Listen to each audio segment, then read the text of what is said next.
Good morning, everyone. I'm reading from chapter 2 of the Ministry of Healing, Days of Ministry. And I'm going to ask you to pay special attention because I'm addressing our Ministry of Healing course now. So what I'm doing now should help us to answer the questions in our booklet on the Days of Ministry. The works of Christ not only declared him to be the Messiah, but showed in what manner his kingdom was to be established. To John was opened the same truth that had come to Elijah in the desert, when a great and strong wind rent the mountains and brake in pieces the rocks before the Lord. But the Lord was not in the wind, and after the wind, an earthquake. But the Lord was not in the earthquake. And after the earthquake, a fire. But the Lord was not in the fire. And after the fire, God spoke to the prophet by a still small voice. 1 Kings 19, 11 and 12. So Jesus was to do his work, not by the overturning of thrones and kingdoms, not with pomp and outward display, but through speaking to the hearts of men by a life of mercy and self-sacrifice. The kingdom of God comes not with outward show. It comes through the gentleness of the inspiration of his word, through the inward working of his spirit, the fellowship of the soul with him who is its life. The greatest manifestation of its power is seen, and this paragraph in particular has an important bearing upon question 1.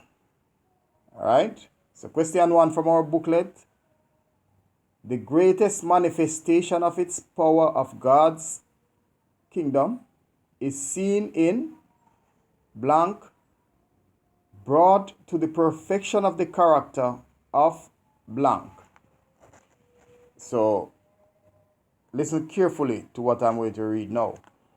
The greatest manifestation, I'm reading from the Ministry of Healing, the greatest manifestation of its power in human nature, brought to the perfection of the character of Christ. So search that section carefully, and I'm sure you will find the answer to number 1 under that section. Moving on. The followers of Christ are to be the light of the world. But God does not bid them make an effort to shine. He does not approve of any self-satisfied endeavor to display superior goodness. He desires that their souls shall be imbued with the principles of heaven. Then, as they come in contact with the world, they will reveal the light that is in them. Their steadfast fidelity in every act of life will be a means of illumination.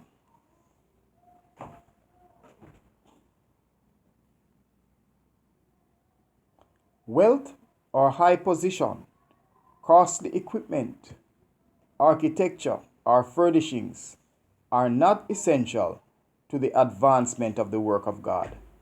Neither are achievements that win applause from men and administer to vanity. Okay, you can continue reading this section on your own. Continue reading this section on your own. I'm going to run to page 37.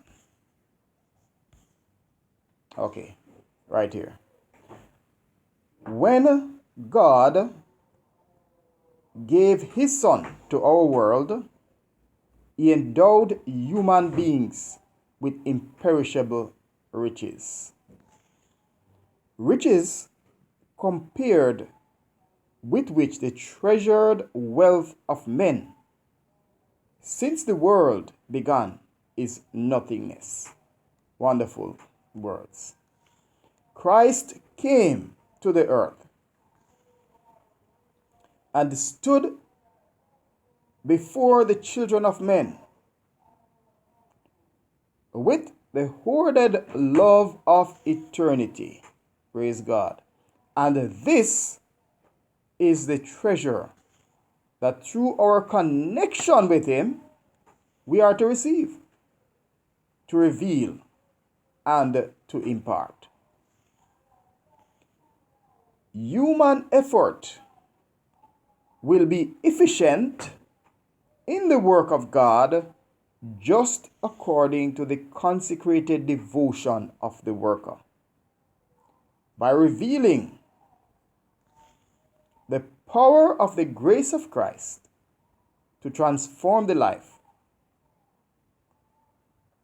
we are to be distinguished from the world because God has placed his seal upon us, because he manifests in us his own character of love. Our Redeemer covers us with his righteousness. In choosing men and women for his service, God does not ask whether they possess worldly wealth. Wonderful, isn't it? Learning or eloquence.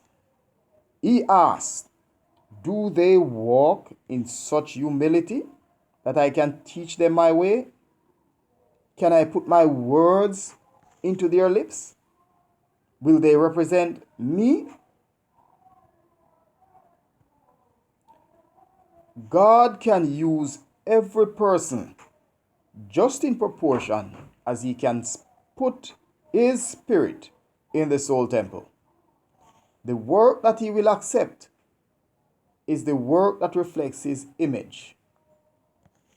His followers are to bear as their credentials to the world the ineffaceable characteristics of his immortal principles. He shall gather the lambs with his arms. As Jesus ministers in the streets of the cities, mothers with their sick and dying little ones in their arms press through the throng, seeking to come within reach of his notice.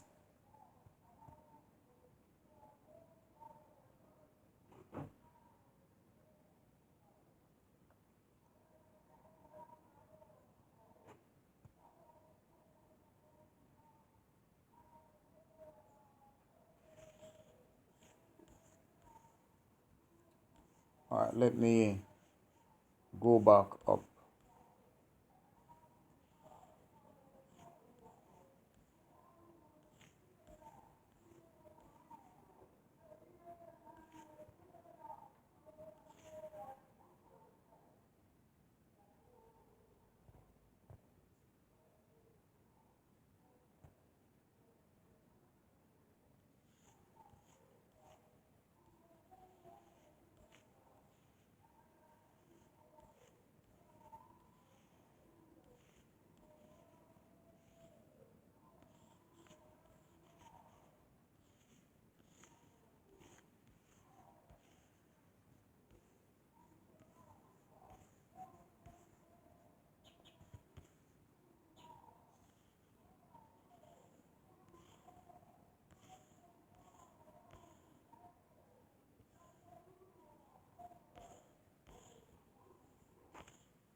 Okay.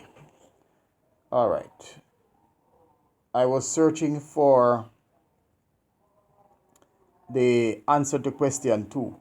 Um, I didn't find it, for this recording, but you can continue to search in your booklet. If you have the soft copy, then you'll find it on page 37. If you don't have the soft copy of the Ministry of Healing, then just look for chapter 2, which is Days of Ministry, and you can look for the answer. You can get your answer from that chapter. All right, so we'll stop there for now. God bless you. And let us keep on pressing forward with this course. We will learn many good things from it that will enhance our work in the service of the Lord, and also will help to keep us in good health